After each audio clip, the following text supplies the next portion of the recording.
de ce mardi 10 septembre 2013. Dans un instant, zoom sur le chanteur Stromae. Mais pour commencer, la chronique Top Secret. Morandini a présenté il y a quelques jours sa dernière sur Énergie 12. L'émission est arrêtée faute d'audience au bout de seulement 10 numéros. Morandini a déclaré à la fin que sa priorité, désormais, serait de faire tout son possible pour aider ses équipes à retrouver du travail. Quelle générosité, ce Jean-Marc Morandini. Top secret, Morandini travaillera en fait pour le Pôle emploi. Autant dire que ses équipes ont peu de chances de retrouver du travail, s'il compte sur lui. Zaya. Oh Zaya, l'intelligence incarnée. Zaya avait posté un scanner pour prouver que ses seins étaient vrais. Souvenez-vous, il y a quelques jours sur Twitter. Top secret, Zaya aurait un scanner de son cerveau, prouvant donc qu'elle en a un. Seul problème, elle ne sait pas où elle l'a mis. Et puis pour finir, le tournage de Sous le Soleil, saison 2, Sous le Soleil de Saint-Tropez va être de retour. Ça se tourne dans quelques jours. Au casting, Adeline Blondiot, Nadège Lacroix. Top secret, TMC aurait contacté des vrais acteurs pour jouer dedans. Seul problème, ils ont tous refusé. Zoom sur l'actu, zoom sur le chanteur Stromae qui cartonne en ce moment dans les ventes. Stromae né Paul Van Ever, c'est son vrai nom, Paul Van Ever, le 12 mars 1985 à Bruxelles en Belgique, est auteur, compositeur, interprète. Il est né d'une mère belge et d'un père rwandais. Stromae, on le découvre un petit peu en 2000, oui en 2000, il se fait connaître en portant le pseudonyme Ops Maestro. Seul problème, en fait, ce pseudonyme est déjà pris par quelqu'un d'autre, totalement inconnu au bataillon d'ailleurs, et du coup, il se fait appeler Stromae. Alors, Stromae a fait une école de cinématographie, tout en travaillant en même temps pour payer ses études dans un fast-food. En 2010, on le découvre sur le devant de la scène avec le tube « Alors on danse ». C'est comme ça qu'il est connu du plus grand nombre, du plus grand public. Et puis, dernièrement, c'est l'album Racine Carrée, un album qui est numéro 1 des ventes dans plusieurs pays, dont la France, avec le titre Papa Outé ou encore le titre Formidable. Des titres avec des paroles vraiment très fortes, très profondes, et c'est ça qui est vraiment bien chez Stromae, qui pour le coup porte très bien le nom d'artiste, puisque c'est vraiment un véritable artiste interprète.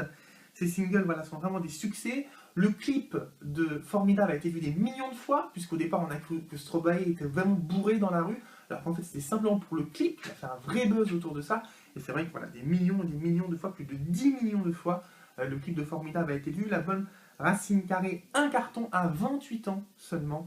Stromae a vraiment un bel avenir devant lui. Pour finir, la rubrique liquidation totale, rapide et efficace, le tour de l'actu média en condensé, avec pour commencer la partie télévision. La Starac de Énergie 12 a coûté 4 millions d'euros, c'est ce que le PDG a déclaré dans une interview, c'est quand même assez cher. Pour remplacer Morandini, le PDG d'Énergie 12 a déclaré que ça pourrait être Coé, Guillaume Play des Nuits d'énergie ou Manu Lévy des Matinées.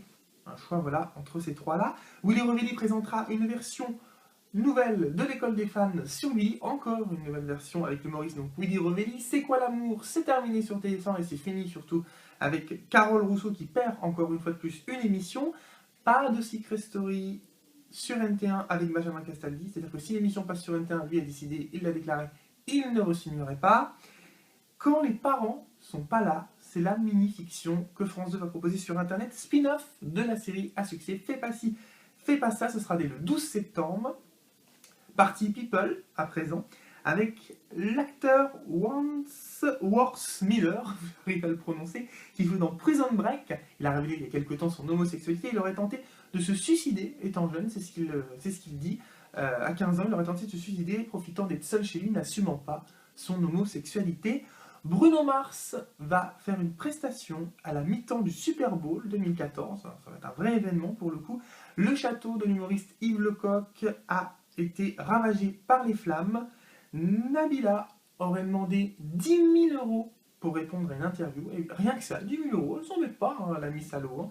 Non mais allons quoi, franchement. Et puis la partie ciné, une bonne nouvelle, le 3e volet des Visiteurs, Christian Clavier l'a annoncé, il travaille là-dessus, ça pourrait se passer à la Révolution française, il y aurait ainsi plus de jeunes acteurs qui participeraient donc à ce volet.